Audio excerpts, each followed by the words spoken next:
Hello and welcome to the Controller Talk podcast presented by Danfoss North America. Our goal is to bring you information about using Danfoss controls in the supermarket and warehouse industry, specifically in the US and Canada. We're doing these twice a month for now. You can catch these podcasts on Spotify, Google Podcast, Apple Podcast, or as the saying goes, wherever you get your podcast. And it's also available through the Danfoss Ref Tools app. For the video version, check us out on the Danfoss North America YouTube page. Search for Controller Talk to see our video library. I'm Dave Yoder, along with Chris Brown. Well, Chris, we're trying something new today. This will be a long-distance interview with a guy that many people have come across if you've been in the business for more than 5 years. And that is Ken Roberts, who worked for EIL, ECI, and Danfoss. He was a training guy for young technicians coming up through the ranks, a field service guy, and a field engineer. In fact, he retired from Danfoss just a few years ago.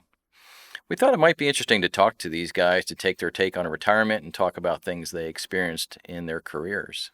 Yeah, it'll be good to catch up with Ken. It's been a few years since I talked to him, and yeah, it'll be good to see where he's at. Right. He seems like he's doing all sorts of things down there and enjoying it. Yep, for sure. And now let's go to our interview with Ken Roberts. Hello, Ken, and welcome to the podcast. Good afternoon. How many podcasts have you been a part of? This would be my first. Okay, awesome. There you go. All right. Hey, how long ago did you retire, and is it something you recommend for the rest of us? I retired 5.5 years ago. I'm enjoying 95% of it. And yes, I very much recommend. I mean, that was one of my driving goals when you work, is to be able to retire and do the things you'd like to do. Okay. Enjoy life. Yep. And when you retired, there seemed like there was not a lot of guys retiring from the energy controls business, at least not from Danfoss at that time. So what have you been doing with your time since then?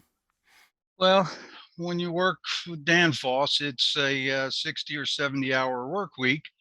So to go into retirement and do nothing is too much of a change. So I'm the president of my HOA, which takes up some of my time. And then I'm a logistics volunteer for the Red Cross. That deals with some of the rest of my time. And when I'm around the house, I have my coin collection and I do jigsaw puzzles. Okay. I think I am jealous. Yeah, it sounds like a good deal. Hey, Ken, how you doing? It's Chris. How you doing, Chris? Doing good. It's been a while. My first question for you is, I wasn't around for it, but when did you get your start in refrigeration?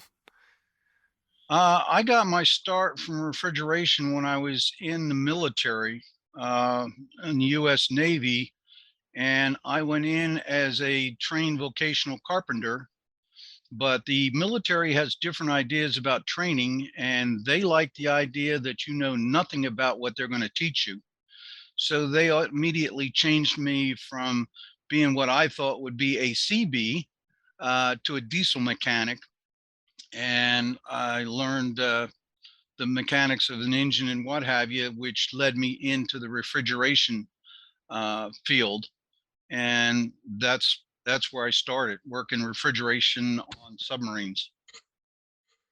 So I guess you didn't just jump right into controls then. It was a little bit more of an evolution before you got into that side of it. No, as I came up, I spent 14.5 years with Hill Refrigeration work building the racks and the cases. Spent about 4 years in the factory, and then the other 10 years was out doing Publix account down in Florida. Yep. And I began to realize back then, we went from a conventional racks where you just had one compressor and a thermostat and one condenser to what they called dual mates when they first came out. And we put 2 and then 3 compressors on it with discharge manifolds so that we can now bring in multiple systems. And with that, I began to see that electronic controls were going to be a part of this. So I took several community college courses in electronics, so that the one guy that I worked with used to call resistors barracks, and capacitors were water towers when he talked about a circuit board. And I wanted to know a little bit more uh, technical than that. So I I got began you. to learn the electronics and how that would eventually interface with controlling. And once I started to get a handle on that is when I converted from Hill refrigeration into ECI, and which then became Danfoss. No, you kind of answered the next question I had for you, but you took some classes there. But was it a lot of requirements to get into controls back then, or was that more you just being proactive, taking those classes? Um, I guess it's more being proactive, that you continue to realize that you have to continue to learn. I think anybody that's serious about refrigeration, even the guy that comes on today, needs to know that it is a constantly changing career, with the different refrigerants, the different lubrications, the different types of compressors, defrost.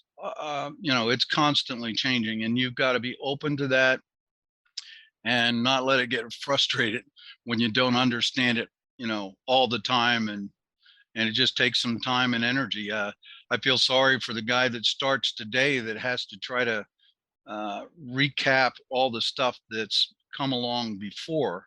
When I started, it was shortly after the ice cube, an ice box type deal. So I kind of grew with it, where now it's like coming on with the space shuttle, as opposed to being on when I came on, it was kind of a covered wagon, very basic. When the controls started to get introduced into the industry and the market, was it something a lot of people were open to that idea, or was there a lot of skepticism about controls starting to get involved? Well, I ran into problems. Like one thing that comes to mind over in Maryville, Tennessee, um, at a Winn-Dixie, one of the technicians was on vacation, so another technician came in, and this store was one of the first to have electronic controls, CDAs, controlling those. And when the other technician came in and it thought it wasn't working correctly, the first thing he did was put a meter on it, saw it was only 12 volts, and immediately put a jumper on it so that he could get it up to 120. Shortly thereafter, there was a lot of capacitors that lost their fur. I would think so. Boards just, took them all out, took the valves out and everything else. So keep in mind, when it first came on, it wasn't so much that they were skeptical, it was the fact that they did not have the training, and they were used to being able to, everything was 120 Yep. or 220. And the idea that's a low voltage in Iraq with all this other high voltage, um, was very confusing for them and frustrating. So it took time to begin to be able to separate the electronics, which of course we did, instead of putting it in the same cabinet as we do now, basically put it in a separate Yep. cabinet. Okay. When you were in the field, your main customers were Winn-Dixie, Bilo, and several other ones, right? Correct. Harris Teeter, that were down here as I Okay. started. And that grew to going all across the country and over into Coles for Australia, and did a couple stores down in Dominican Republic and up in Yep. Canada. So I definitely got a chance to see a good Yeah. portion of the Yep. world. And as the training director there for EIL and ECI, they had a habit of hiring guys right out of technical school. So you got those guys when they were green, right? Uh, Pretty much so, yeah. Again, most refrigeration guys I found had to learn on their own, that people did not, they figured they learned one from the other type deal, which was okay until you got into electronics. At that point, you could see if a compressor was bad or a valve wasn't functioning. It was mostly mechanical. And when it got into electronics, of course, that was where the problem was, that you can't see, a bad a gear or a bad lever or a broken relay. And it became much more difficult for these guys. And so that's where, when I did the training, I would always start from scratch, because you could not assume where their education level was on the electronic controls. Yeah. Yep. I do remember as a newbie taking my first flight to Charlotte to meet up with Ken for 2 weeks. After the first week, I thought, maybe this isn't for me.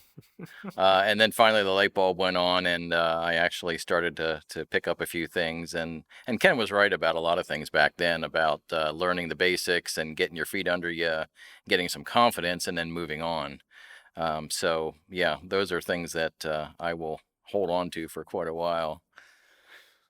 He had me down at College Park at some shopper stores down there early on. I don't know if you remember that or not, but yeah, I that sure was do. me early on. Yep. Yeah, even when I did like Winn-Dixie here, when they were in Charlotte, would have me come up and do training when I was with Hill, just because the basic mechanic sometimes didn't even understand refrigeration, what was inside the pipe, whether it should be hot, cold, high pressure, low pressure, what the condenser was supposed to be doing and how you could check it. So my thing was, basically, a lot of guys that I worked with, mechanics out in the field, was getting them to understand the basics rather than just, well, the compressor doesn't run, change the compressor. Well, you got to know what the compressor does and how to check and what should be going in, what should be coming out. And if it got tore up, what could have caused it? Because if they were having liquid flooding coming and it was tearing up the compressor, just changing the compressor was not going to solve their problem. Yep. So when that Danfoss journey was starting to come to a close for you, was there anything, kind of looking back at it now, any big technology changes that were coming on as you were starting to step out that you can remember? Well, I realized it was much more a younger man's game. I retired, I was 65 and a half. And I firmly believe that, my belief anyway, is that the brain is like the computer and there's only so much data storage. And my data storage was just about used up, and I didn't know where the delete button was to get rid of stuff I didn't need anymore. So it was time for, somebody with a newer brain, as I can remember back when I was, in my late 20s, early 30s. My brain was pretty much a sponge, and the different stuff I learned from Sporlin and Copeland and whatever, I could pick up and run with. And now it was no longer refrigeration. We were now talking electronics. And of course, you're flying all over the place. So now you got time management, you got, travel and hotels, different cars every day, trying to remember what color your rental car was and where you parked it when you got to the store. Then we went from 300 baud phone lines into internet, and now setting up IP addresses and what have you, as well as taking over lighting, air conditioning, heating, and other. The field just continued to get larger and larger, and I figured it was time that I stepped off the proverbial hamster wheel before I made a fool of myself. It's a safe play. I like it. Yep. So I guess looking back at all that, I mean, if you think about somebody new just starting to step into the industry, and not just refrigeration, but controls as well, is there any big piece of advice you'd give out to somebody like that? don't take it too personal. It's just a job and you got to work at it. And, I've always said that you would never know you had a good day if you don't have a bad day. So when you have a bad day, just let it go, do the best you can do, learn from it, hopefully, and move I on. like that. Yep. So, Ken, do you think we missed anything in our questioning? No, I don't think so. Um, just an average guy doing an average job, and life goes on. But yeah, I strongly recommend, and I of course keep in touch with several employees there at Danfoss yet. And as Brian says, they tend to live through me of what I'm doing and how life is for me, because that was the carrot that was dangled in front of you while you're working, is to be able to retire. And as you said earlier, I didn't know of anybody that retired from Danfoss. They either died or ended their career because of a medical um, problem, issue issue or that came something, up in their yeah. life. Yep. And I didn't want to go and retire at 72 or 73 type deal when after I had a heart attack and I couldn't go do things. So it was important Right. to me to retire at 65 when I could, and still be healthy and able to go enjoy life. And we've taken a train trip from Chicago out to Seattle, down to LA and back to Chicago. 2 years ago, before the pandemic, we went up to Vancouver and up through um, Alaska and coming down into Anchorage. So we're looking forward to next month going to Nova Scotia and spending 2 months or 2 weeks up there.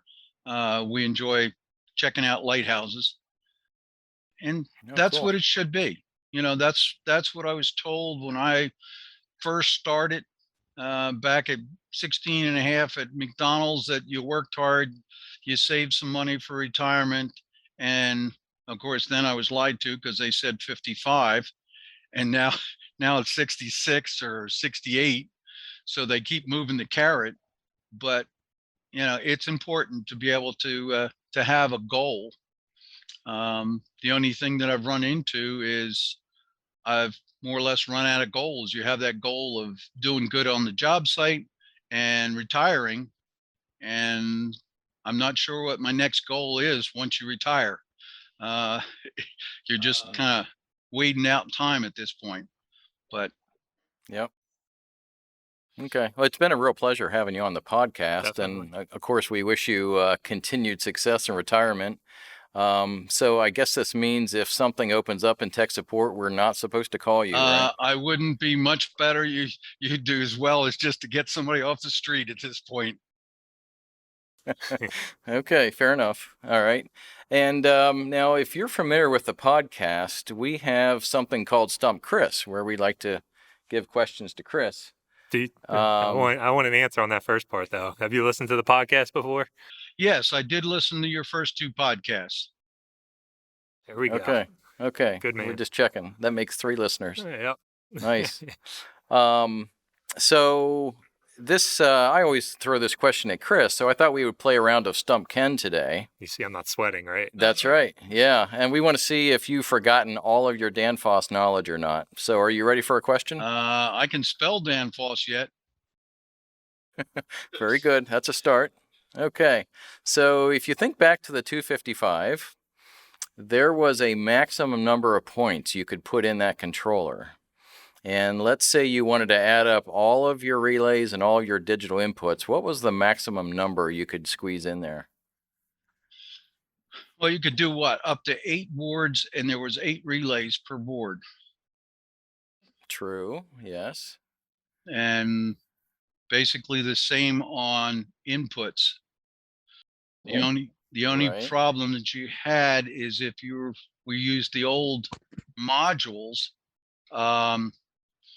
if you only used, because they had to be incremented to 8 per input, if you only used 2 of them, it still took up those 8 points as a digital input as opposed to an analog input, and would use up your points that way.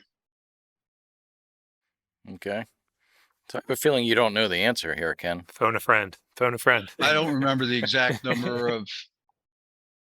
Yeah. Now, if you added up the relays and the digital inputs, then your total was 255, and that's all you could squeeze into the controller.